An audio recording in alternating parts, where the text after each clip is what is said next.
স্বাগতম বন্ধুরা। আজকে আমি আপনাদের সামনে একটি খুবই আকর্ষণীয় গল্প নিয়ে হাজির হয়েছি। গল্পটি শুনলে আপনার চোখ দিয়ে পানি চলে আসবে। তাই না টেনে পুরো গল্পটি শুনুন, এবং যদি আমাদের চ্যানেলে নতুন হয়ে থাকেন তাহলে অবশ্যই আমাদের চ্যানেলটি সাবস্ক্রাইব করে নিন। ধন্যবাদ। তাহলে চলুন দেরি না করে গল্পটি শুরু করা যাক। শহরের কোলাহল আর গগনচুম্বী ইমারতের ভিড়ে ঢাকার পুরনো অংশের একটা অন্যরকম স্পন্দন আছে। এই পুরন ঢাকারই এক স্যাঁতসেঁতে গলির মাথায় পুরনো ইটের দোতলা বাড়ির একতলার ছোট্ট একটি ঘর থেকে রোজ ভোর 4টে ভেসে আসে মশলা আর রান্নার দারুণ সুবাস। এই ছোট্ট ঘরটাই হল রহিমা বিবির মায়ের হাতের রান্না নামের ছোট ভাতের হোটেল।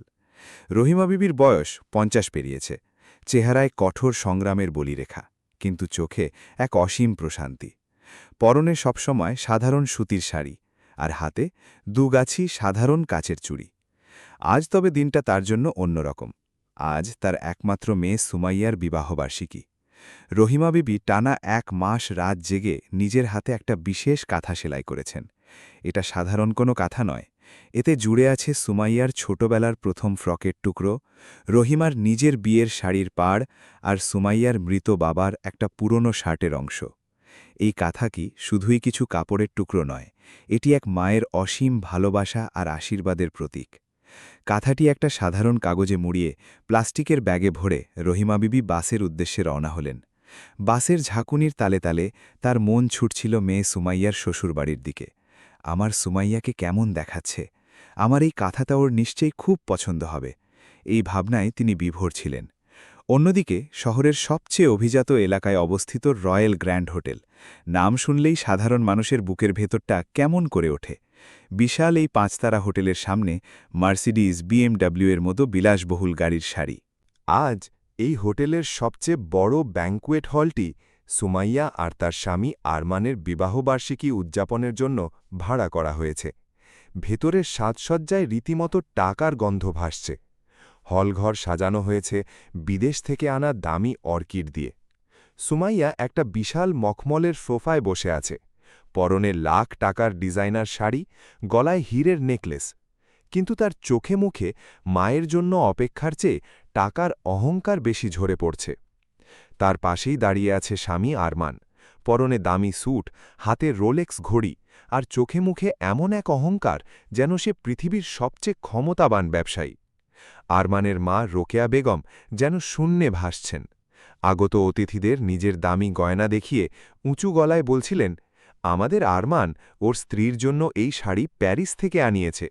আমাদের তো আর কোনো কিছুর অভাব নেই, স্ট্যাটাস কাকে বলে তা আমাদের দেখেই শেখা উচিত। বন্ধুরা, এই গল্পটি এমন এক মায়ের, যিনি নিজের রক্ত পানি করে মেয়েকে বড় করেছেন, কিন্তু টাকার অহংকারে অন্ধ হয়ে যাওয়া মেয়ে আর জামাই আজ সবার সামনে সেই মায়ের ভালোবাসার চরম অপমান করবে। কিন্তু এরপর সেই মা এমন এক শিক্ষা দেবেন, যাই অহংকারী জামাইয়ের পায়ের তলার মাটি কেড়ে নেবে। চলুন দেখি এরপর কি ঘটল।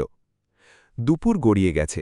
বাস থেকে নেমে একটা ভাঙাচোড়া রিকশা নিয়ে রহিমা বিবি সেই বিলাসবহুল হোটেলের বিশাল গেটে এসে পৌঁছালেন।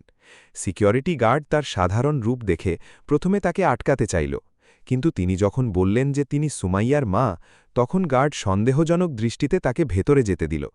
বড় কাঁচের দরজা ঠেলে ভেতরে ঢুকতেই এসির ঠান্ডা হাওয়া তার গায়ে লাগল, কিন্তু তার চেয়েও বেশি ঠান্ডা ছিল উপস্থিত অতিথিদের দৃষ্টি। দামি পারফিউমের গন্ধ আর উচ্চবিত্তদের ভিড়ে সাধারণ সুতির শাড়ি পরা রহিমা বিবিকে একেবারেই বেমানান লাগছিল। অতিথিদের মধ্যে ফিসফিসানি শুরু হল। উনি কে? কোনো কাজের বুয়া নাকি? একজন রোকেয়া বেগমকে জিজ্ঞেস করল। রোকেয়ার চেহারা রাগে লাল হয়ে গেল। তিনি আরমানকে ইশারা করলেন। রহিমা বিবি এসবের কোনো তওয়াক্কা না করে সোজা সুমাইয়ার কাছে গেলেন। তিনি পরম স্নেহে মেয়ের মাথায় হাত বুলিয়ে বললেন, কেমন আছিস মা? শরীর ভালো তো? রহিমার কণ্ঠে ছিল অসীম মমতা। সুমাইয়া চারপাশে তাকাল। স্বামী আর শাশুড়ির রাগী মুখ দেখে সে রীতিমতো অস্বস্তিতে পড়ল। আমি ভালো আছি মা। তুমি এমন পোশাকে কেন এলে? একটা ভালো শাড়ি পরতে পারলে না? আমার সব বড় বড় বন্ধুরা এখানে আছে। সুমাইয়ার এই কথা রহিমার বুকে তীরের মতো বিঁধল, কিন্তু তিনি তা চেপে গেলেন। এবার উপহার দেওয়ার পালা। হলের মাঝখানে একটা বড় টেবিলে দামি দামি উপহারের স্তূপ। কেউ এনেছে সোনার গয়না, কেউ রূপোর শোপিস, কেউ বা ইতালিয়ান ব্র্যান্ডের পারফিউম। রহিমা বিবি তার পুরনো ব্যাগ থেকে কাগজের মোড়কটা বের করলেন। সুমাইয়ার হাতে সেটা দিয়ে অত্যন্ত আদরের সাথে বললেন, মা, এটা নে, আমি রাত জেগে নিজের হাতে তোর জন্য এই কাঁথাটা সেলাই করেছি। এতে তোর বাবার শার্টের টুকরোও আছে। এই কাঁথাটা গায়ে দিলে তুই আমার ছোঁয়া পাবি, আর তোকে কারও নজর লাগবে না। সুমাইয়া কাগজের মোড়ক খুলতেই পুরনো কাপড়ের সেই রঙিন কাঁথাটি বেরিয়ে এলো। পুরো হলঘরে যেন পিনপতন নীরবতা নেমে এলো।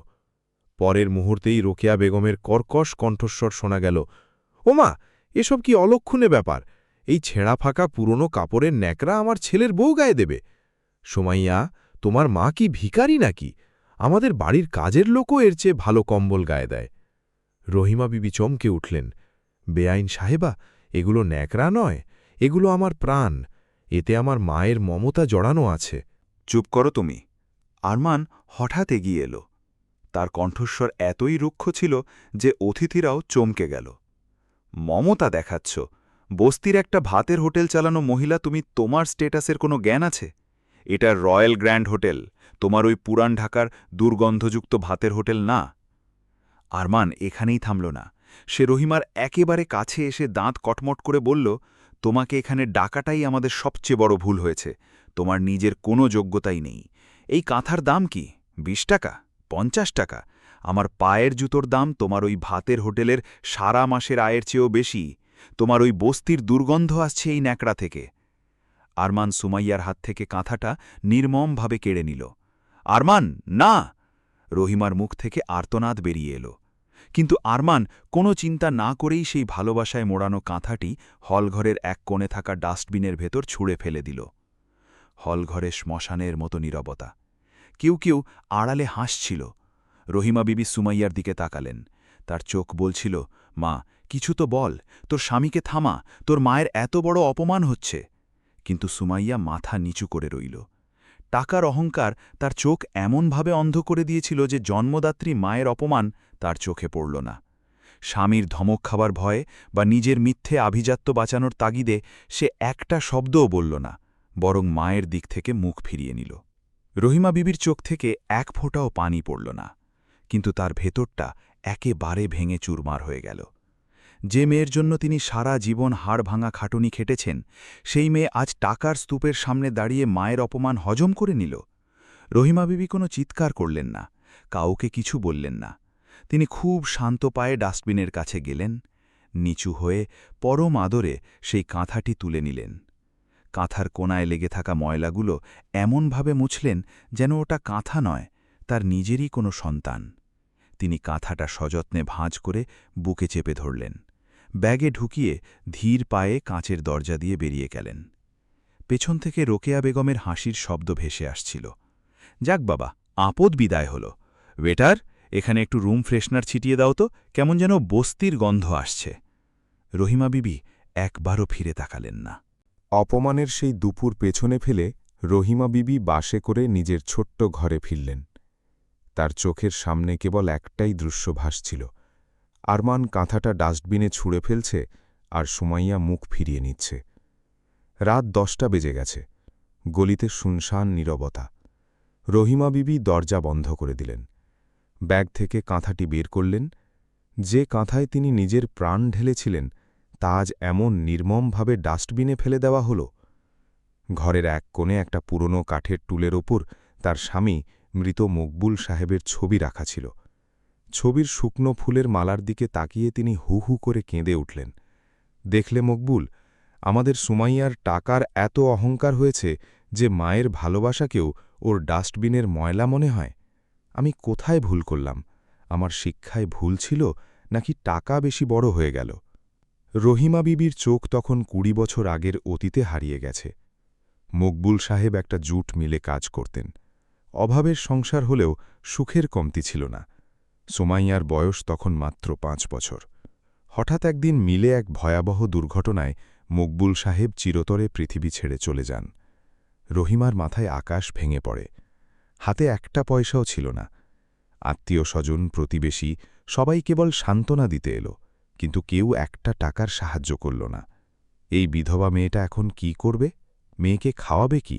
চারদিকে কেবল কানাঘোষা। কিন্তু রহিমা ভেঙে পড়েননি। তিনি সিদ্ধান্ত নিলেন স্বামীর মৃত্যুতে তিনি ভিখারি হবেন না। তিনি টিফিন ক্যারিয়ার জোগাড় করে পুরান ঢাকার মেসগুলোতে চাকরিজীবী ব্যাচেলরদের জন্য খাবার সরবরাহ শুরু করলেন। ভোর ৩টে উঠে রান্না করতেন। প্রবল বৃষ্টির রাতেও এক হাতে ছাতা আর অন্য হাতে খাবারের ভারী ব্যাগ নিয়ে তিনি ডেলিভারি দিতেন। মেয়ে সুমাইয়াকে পলিথিনে পেঁচিয়ে বুকে আগলে রাখতেন। রাস্তার মানুষ কত কটূক্তি করত, দেখো স্বামী মারা গেছে, তাও কেমন সেজেগুজে খাবার বেচতে বেরিয়েছে। কিন্তু তিনি সব উপেক্ষা করতেন। ধীরে ধীরে তার হাতের রান্নার সুনাম চারদিকে ছড়িয়ে পড়ল। খাবার ডেলিভারি থেকে শুরু হল মায়ের হাতের রান্না নামের ভাতের হোটেল। চুলার আগুনে তার চামড়া পুড়ে কালো হয়ে গেল, কিন্তু সুমাইয়াকে তিনি কখনো কিছুর অভাব বুঝতে দেননি। নামিদামি ইংলিশ মিডিয়াম স্কুলে ভর্তি করিয়েছিলেন। সুমাইয়া ভাবত তার মা কেবল একটা সাধারণ ভাতের হোটেল চালায়। কিন্তু সুমাইয়া এবং এই পুরো পৃথিবী রহিমার জীবনের সবচেয়ে বড় গোপন সত্যটি জানত না। বর্তমান সময়ে ফিরে আসি। রহিমা বিবি ভাতের হোটেল থেকে উপার্জিত টাকা কেবল জমিয়ে রাখেননি, তিনি অত্যন্ত বুদ্ধিমত্তার সাথে তা বিনিয়োগ করেছিলেন। শুরুতে তিনি পুরান ঢাকায় একটা ছোট দোকান কেনেন, তারপর আরও কিছু জায়গা। টাকা বাড়তে থাকলে তিনি ঢাকার বাইরে নজর দেন। যখন গাজীপুর ও সাভার এলাকায় জমির দাম একেবারে জলের দরে ছিল, তখন রহিমা বিবি সেখানে একরের পর একর জমি কিনে রেখেছিলেন। আজ ২০ বছর পর তিনি কেবল ভাতের হোটেলের মালিক নন, তিনি দেশের অন্যতম শীর্ষ রিয়েল এস্টেট কোম্পানি আরবি ডেভেলপার্সের প্রকৃত মালিক। ঢাকা ও তার আশেপাশে তার অসংখ্য কমার্শিয়াল বিল্ডিং এবং জমি রয়েছে।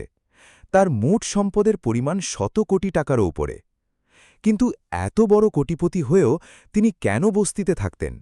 কেন সুতির শাড়ি পরতেন? কারণ রহিমা বিবি জানতেন, ঘাম ঝরিয়ে যে টাকা আসে না তা মানুষকে নষ্ট করে দেয়। সুমাইয়া কখনো কষ্ট দেখেনি, তার যেন টাকার অহংকার না হয়, সে যেন মাটির মানুষ থাকে, তাই তিনি এই বিশাল সাম্রাজ্যের কথা মেয়ের কাছ থেকে লুকিয়ে রেখেছিলেন। তিনি ভেবেছিলেন সুমাইয়া যখন নিজের পায়ে দাঁড়াবে তখন সব কিছু তার হাতে তুলে দেবেন। কিন্তু সুমাইয়া কলেজে পড়তেই আরমানের প্রেমে পড়ে যায়। আরমানের দেখানো আভিজাত্য আর চাকচিক্যে সে ভুলে যায়। রহিমা অনেক বুঝিয়েছিলেন, কিন্তু সুমাইয়া শোনেনি। শেষমেশ মেয়ের সুখের জন্য তিনি বিয়েতে রাজি হয়েছিলেন। আরমান আর তার পরিবার ভেবেছিল রহিমা বিবি একজন সাধারণ রাঁধুনি, আর রহিমাও তাদের ভুল ভাঙাননি। রহিমা বিবি চোখ মুছলেন, স্বামীর ছবির সামনে দাঁড়িয়ে বললেন, মকবুল, আমি একজন মা হিসেবে হেরে গেছি, কিন্তু আমি আর চুপ থাকব না। যে টাকার গরমে আমার জামায় এত অহংকার দেখায়, সেই টাকার গরম আমি নামিয়ে ছাড়ব। তার চোখ থেকে কান্না মুছে গিয়ে সেখানে এক তীব্র আগুনের স্ফুলিঙ্গ জ্বলে উঠল। পরদিন সকাল ১১টা মতিঝিলের এক সুবিশাল গ্লাস বিল্ডিংয়ে রহিমা বিবি প্রবেশ করলেন। পরনে সেই সাধারণ সুতির শাড়ি, কিন্তু হাঁটার ভঙ্গিতে এক অসামান্য রাজকীয়তা।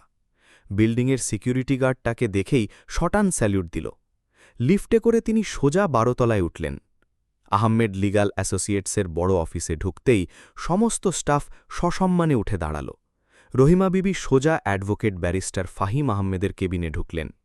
ব্যারিস্টার ফাহিম সুপ্রিম কোর্টের স্বনামধন্য আইনজীবী এবং গত ১৫ বছর ধরে আরবি ডেভেলপার্সের সমস্ত আইনি কাজ সামলাচ্ছেন। রহিমা বিবিকে দেখে তিনি চেয়ার ছেড়ে উঠে এলেন। আসুন খালাম্মা, বসুন। কাল সুমাইয়ার বিবাহবার্ষিকীর অনুষ্ঠান কেমন হল? ফাহিম হাসি মুখে জিজ্ঞেস করলেন। রহিমার মুখ ছিল অত্যন্ত কঠিন। ফাহিম, আমি এখানে পারিবারিক গল্প করতে আসিনি, আমার খুব জরুরি একটা কাজ আছে। ফাহিম গম্ভীর হয়ে গেলেন। বলুন খালাম্মা, কি সমস্যা? আমাকে আরমানের গোল্ডেন ফিউচার ফাইন্যান্স কোম্পানির আদ্যপান্ত জানতে হবে, ওর সমস্ত গোপন ব্যবসার খবর চাই। রহিমার কণ্ঠস্বর ছিল ক্ষুরোধার। ফাহিম অবাক হলেন। আরমানের? কিন্তু কেন? ও তো একটা প্রতিষ্ঠিত ফাইন্যান্স কোম্পানি চালায়। সেটাই তো আমি জানতে চাই ফাহিম। আমি ২০ বছর ধরে ব্যবসা করছি, মানুষের মুখ আমি পড়তে পারি। আরমানের যে জীবনযাপন, সে যেভাবে পানির মতো টাকা ওড়াচ্ছে, তা একটা সাধারণ ফাইন্যান্স কোম্পানির আয়ে কোনোভাবেই সম্ভব নয়। আমার সন্দেহ ও কোনো বড় জালিয়াতির সাথে যুক্ত। আমার মেয়ে ওর সাথে সংসার করছে। কাল যদি ও কোনো বড় বিপদে পড়ে, সুমাইয়ার জীবন নষ্ট হয়ে যাবে। আমাকে সত্যটা জানতে হবে। ফাহিম চিন্তায় পড়লেন। আপনার সন্দেহ যদি সত্যি হয় তবে ব্যাপারটা খুব জটিল। সাধারণ কাগজে আমরা কিছু পাব না, আমাদের একজন তোখড় প্রাইভেট ইনভেস্টিগেটর লাগবে। যা করার করুন ফাহিম, কিন্তু 15 দিনের মধ্যে আমার টেবিলে আরমানের ব্যবসার সব কালো চিঠা চাই। রহিমা বিবি দৃঢ় কণ্ঠে বলে বেরিয়ে এলেন। 15 দিন কেটে গেল। গভীর রাত। পুরান ঢাকার সেই ভাতের হোটেলের দরজা বন্ধ। ভেতরে কেবল রহিমা বিবি বসে আছেন। হঠাৎ বাইরে একটা কালো গাড়ি এসে থামল। গাড়ি থেকে নামল ইনভেস্টিগেটর রিয়াজ। তার হাতে একটা মোটা ফাইল। রিয়াজ ভেতরে ঢুকে ফাইলটা টেবিলে রেখে গম্ভীর গলায় বলল, ম্যাডাম, আপনার সন্দেহ 100% সত্যি, কিন্তু সত্যিটা আপনার আর আমার কল্পনার চেয়েও ভয়ঙ্কর। আরমান কোনো ব্যবসায়ী নয়, ও একজন হোয়াইট কলার ক্রিমিনাল। রহিমার পায়ের তলার মাটি কেঁপে উঠল। তিনি ফাইলটা খুললেন। ভেতরে অসংখ্য ব্যাংক স্টেটমেন্ট, ভুয়া দলিলের কপি। রিয়াজ বলতে শুরু করল, আরমানের গোল্ডেন ফিউচার ফাইন্যান্স আসলে একটা ভুয়া প্রতিষ্ঠান। সে গ্রাম এবং মফস্বলের সহজ সরল মানুষ, অবসরপ্রাপ্ত শিক্ষক এবং বয়স্কদের টার্গেট করে। ব্যাংকের চেয়ে দ্বিগুণ লাভের লোভ দেখিয়ে তাদের সারা জীবনের জমানো টাকা ফিক্সড ডিপোজিট হিসাবে নেয়। কিন্তু এই টাকা কোনো সরকারি অ্যাকাউন্টে যায় না। সে অনেকগুলো ভুয়া অ্যাকাউন্ট খুলেছে। গরিব মানুষদের এই টাকা সরাসরি তার নিজের ব্যক্তিগত অ্যাকাউন্টে চলে যায়। এই টাকা দিয়েই সে মার্সিডিজ কিনেছে। এই টাকা দিয়েই সে আপনার মেয়েকে লাখ টাকার শাড়ি পরিয়ে সাজায়। সে প্রায় 40 কোটি টাকার জালিয়াতি করেছে ম্যাডাম। যেদিন এই মানুষগুলো তাদের টাকা ফেরত চাইবে, সেদিন আরমান দেশ ছেড়ে পালাবে। হাজার হাজার মানুষ রাস্তায় বসবে, অনেকে হয়তো আত্মহত্যা করবে। রহিমা বিবি পাথর হয়ে গেলেন। ফাইলে থাকা সহজ সরল মানুষগুলোর ছবি তার বুকে কাঁপন ধরিয়ে দিল। একদিকে তার নিজের মেয়ে, আরমানের নামে পুলিশে দিলে সুমাইয়ার সংসার ভেঙে যাবে, কিন্তু অন্যদিকে ওই গরিব মানুষগুলো, যাদের কষ্টের টাকায় আজ তার মেয়ে অহংকার দেখাচ্ছে। রহিমার নিজের অতীত মনে পড়ে গেল, যখন 10 টাকার জন্য তিনি রাস্তায় রাস্তায় ঘুরেছেন। না, তিনি নিজের মেয়ের মিথ্যে সুখের জন্য হাজার মানুষের কান্না সহ্য করবেন না। আমার ধর্ম শুধু সুমাইয়ার মা হওয়া নয়, এই অসহায় মানুষগুলোকে বাঁচানোই আমার আসল ধর্ম। রহিমা ফাইলটা নিয়ে সোজা পুলিশের দুর্নীতি দমন শাখার দিকে পা বাড়ালেন। পরদিন সকালে দুর্নীতি দমন শাখার প্রধান ইন্সপেক্টর শফিক সাহেবের অফিসে ঢুকলেন রহিমা বিবি। শফিক সাহেব তার সততার জন্য সুপরিচিত। রহিমা বিবি ফাইলটা তাঁর টেবিলে রেখে বললেন, স্যার, আমার কোনো অভিযোগ নেই, কিন্তু হাজার হাজার গরিব মানুষের অভিযোগ আমি নিয়ে এসেছি। আরমান নামের এই লোকটা 40 কোটি টাকার জালিয়াতি করেছে। এই ফাইলে তার সমস্ত প্রমাণ আছে। শফিক সাহেব ফাইলটা উল্টেপাল্টে দেখে রীতিমতো চমকে উঠলেন। এত নিখুঁত প্রমাণ! ম্যাডাম, এই প্রমাণ জোগাড় করতে আমাদের 6 মাস লাগত। কিন্তু আপনি কেন এর বিরুদ্ধে প্রমাণ আনলেন? এই লোকটা আপনার কে হয়? রহিমা বিবি শক্ত গলায় বললেন, সে আমার একমাত্র মেয়ের স্বামী স্যার, আমার জামাই। শফিক সাহেব স্তব্ধ হয়ে গেলেন। আপনি জানেন আপনি কি করছেন? এই প্রমাণ দিলে আজই তাকে অ্যারেস্ট করব। সে অন্তত 10 বছরের জন্য জেলে পচবে। আপনার মেয়ের সংসার ধ্বংস হয়ে যাবে। রহিমা বিবির চোখে আগুন। আমি জানি স্যার, কিন্তু একজন চোরের বউ হয়ে বাঁচার চেয়ে আমার মেয়ে স্বামী ছাড়া মাথা উঁচু করে বাঁচুক, আমি সেটাই চাই। আমি ওই গরিব মানুষগুলোর বিচার চাই। শফিক সাহেব স্যালিউট দিলেন। ম্যাডাম, আজকাল মানুষ টাকার জন্য বাবা মাকে বিক্রি করে দেয়, আর আপনি ন্যায়ের জন্য নিজের মেয়ের সংসার বাজি রাখলেন। বলুন, তাকে কোথা থেকে ধরতে হবে? রহিমা বিবি বললেন, ওর অহংকার যেখানে চরমে উঠেছিল, পতনও সেখানেই হবে। আপনি টিম রেডি রাখুন। রহিমা বিবি আরমানকে ফোন করলেন।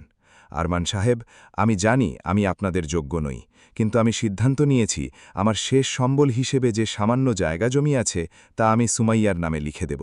আপনারা কাল সকালে রয়্যাল গ্র্যান্ড হোটেলে আসুন, আমি ওখানেই অপেক্ষা করব। জমির কথা শুনে আরমানের চোখে লোভ চিকচিক করে উঠল। সে ভাবল, বুড়ির শেষ সম্বলটুকুও এবার হাতানো যাবে। ঠিক আছে, আমরা আসছি। পরদিন সকাল 11টা। রয়্যাল গ্র্যান্ড হোটেলের বিশাল গেট দিয়ে আরমানের মার্সিডিজ গাড়ি ভেতরে ঢুকল। আরমান, সুমাইয়া আর রোকেয়া বেগম নামলেন। আরমানের চোখে মুখে সেই পুরনো অহংকার। বুড়িটা থাকে বস্তিতে, আর আমাদের ডেকেছে এই 5 স্টারে। ওর ওই ভাঙা দোকান বেচে যে 2-4 লাখ টাকা পাবে, তা দিয়ে আমার গাড়ির সার্ভিসিংয়ের বিল দেব। আরমান হো হো করে হাসল। তারা হোটেলের বিশাল লবিতে গিয়ে একটা সোফায় বসল। 15 মিনিট কেটে গেল। আরমান বিরক্ত হয়ে চিল্লাতে শুরু করল, কোথায় তোমার মা? আমার সময়ের দাম আছে না? হঠাৎ হোটেলের মেইন গেটে একটা বিশাল চাঞ্চল্য তৈরি হল। হোটেলের ম্যানেজার থেকে শুরু করে সব স্টাফ দৌড়ে গেটের দিকে গেল। আরমান বুঝতে পারছিল না কি হচ্ছে। 3টে কালো রঙের ল্যান্ড ক্রুজার গাড়ি এসে থামল। গাড়ি থেকে কালো স্যুট পরা কয়েকজন বডিগার্ড নামল।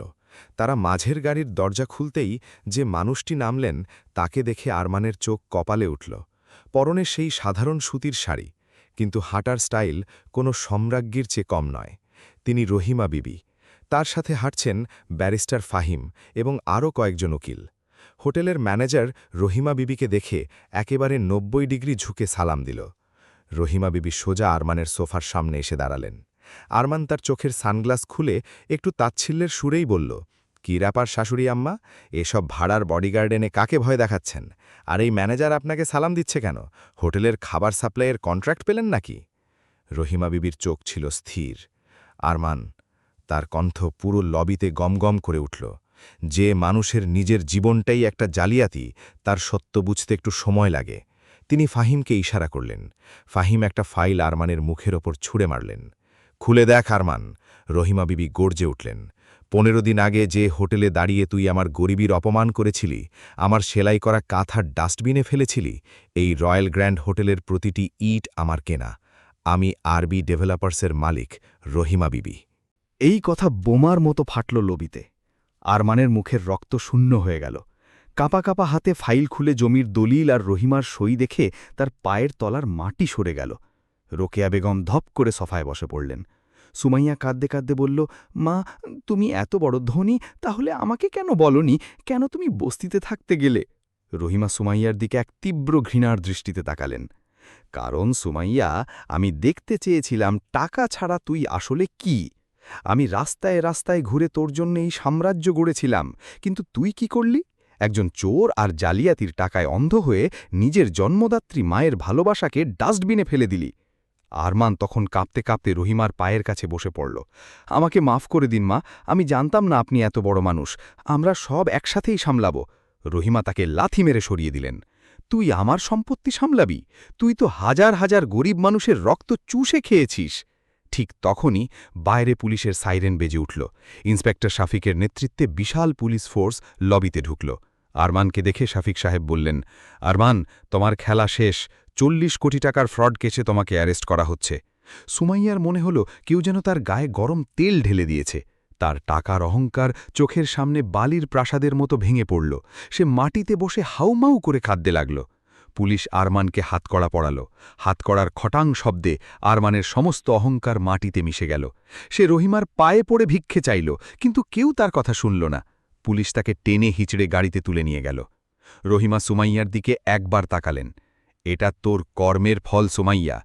তুই মায়ের কাঁথার ডাস্ট কিনে ফেলেছিলিস, আজ ভগবান তোর অহংকারের প্রাসাদ ডাস্টবিনে ফেলে দিয়েছে।" রহিমা বিবি ঘুরে দাঁড়ালেন এবং সেখান থেকে বেরিয়ে গেলেন। 8 মাস পরের কথা। সুমাইয়া আরমানকে ডিভোর্স দিয়েছে। আরমান এখন জেলে পৌঁছছে। রহিমা বিবি সেই রয়্যাল গ্র্যান্ড হোটেল ভেঙে সেখানে একটি বিশাল এবং সুন্দর বৃদ্ধাশ্রম বানিয়েছেন, মায়ের ছায়া। আজ তার উদ্বোধনের দিন। যে হাজার হাজার মানুষকে আরমান পথে বসিয়েছিল, রহিমা বিবি তাদের সবাইকে এই বৃদ্ধাশ্রমে স্থায়ী ঠিকানা দিয়েছেন। আর সুমাইয়া, যে সুমাইয়া লাখ টাকার শাড়ি পরত, সে আজ সাধারণ সুতির শাড়ি পরে বিনা মেকআপে বৃদ্ধাশ্রমের রান্নাঘরে নিজের হাতে বয়স্ক মানুষদের খাবার বেড়ে দিচ্ছে। তার টাকার অহংকার পুরোপুরি ধুয়ে মুছে গেছে। রাতে কাজের পর সুমাইয়া রহিমার পায়ের কাছে বসে শিশুর মতো কেঁদে উঠল। "মা, আমাকে ক্ষমা করে দাও। আমি তোমার কষ্টের দাম বুঝিনি। আমি আর টাকা চাই না মা, আমি শুধু তোমার মেয়ে হয়ে থাকতে চাই।" রহিমা বিবির মন গলে গেল। তিনি মেয়েকে বুকে টেনে নিলেন।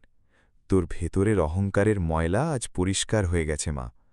এরপর তিনি মেয়েকে নিয়ে বৃদ্ধাশ্রমের মেন অফিসে ঢুকলেন। সেখানে মকবুল সাহেবের ছবির ঠিক নিচে একটা সুন্দর কাঁচের ফ্রেমে বাঁধানো ছিল সেই পুরনো কাঁথাটি।